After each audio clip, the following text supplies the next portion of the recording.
আরে বাপরে, মনে হচ্ছে ম্যাডাম এসে গেছে। মনে হচ্ছে আমি অনেকক্ষণ ধরে ঘুমিয়ে পড়েছি।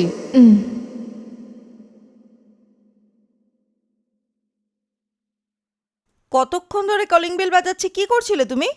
আসলে দরজা খুলতে এত দেরি কেন? এখানেই বসেছিলাম, একটু ঘুম এসে গেছিল। তোমাদের কাছে তো সবসময় কোনো না কোনো জবাব রেডিই থাকে।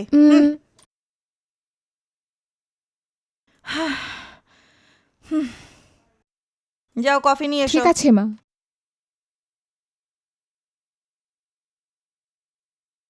এই যে নিন মা।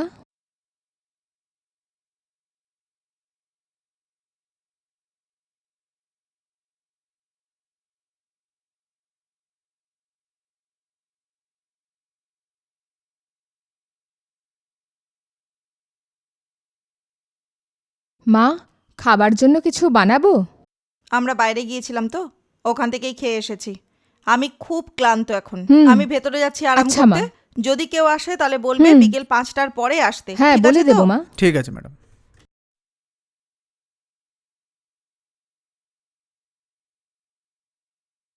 ড্রাইভার, আপনিও কি হ্যাঁ? খেয়ে এসেছেন? বলো তুমি কি বানিয়েছো? আমি ভাত আর মাছের ঝোল বানিয়েছি। আমার খাওয়ার জন্য কিছু রেডি করে দাও না।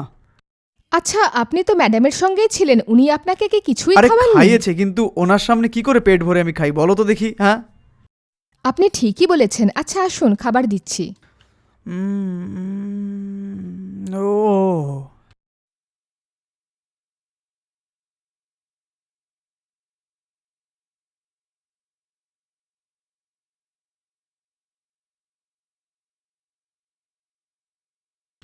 কি গো, এটা কি বানিয়েছো তুমি? কেন, ভালো হয়নি নাকি?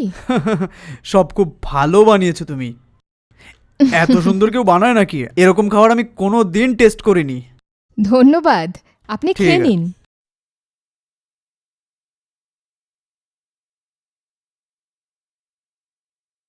আচ্ছা, আপনি আর ম্যাডাম কোথায় গেছিলেন? সেদিন ম্যাডাম একটা জুয়েলারি শপে গেছিল, মনে হচ্ছে ওখান থেকে কিছু কিনেছেন উনি।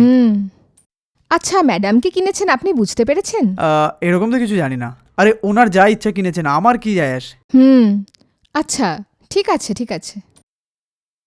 আরে আসো না, বসে কথা বলি। আরে বাপরে, যদি ম্যাডাম চলে আসে। আরে উনি যখন আসবেন উঠে যাবো আমরা, ব্যাস হয়ে গেল। আচ্ছা ঠিক আছে। বসো। তুমি দেখতে তো সুন্দর, তুমি একাই থাকো নাকি? হ্যাঁ তো, আমি তো প্রথমেই বলেছিলাম যে আমার কেউ নেই। হ্যাঁ আচ্ছা, তো চলো না বাড়ি থেকে একটু ঘুরে আসি। যাবে? আমারও বাইরে যেতে ইচ্ছে করে, কিন্তু ম্যাডামকে না বলে কিভাবে বেরোবো? সেটাও কথা।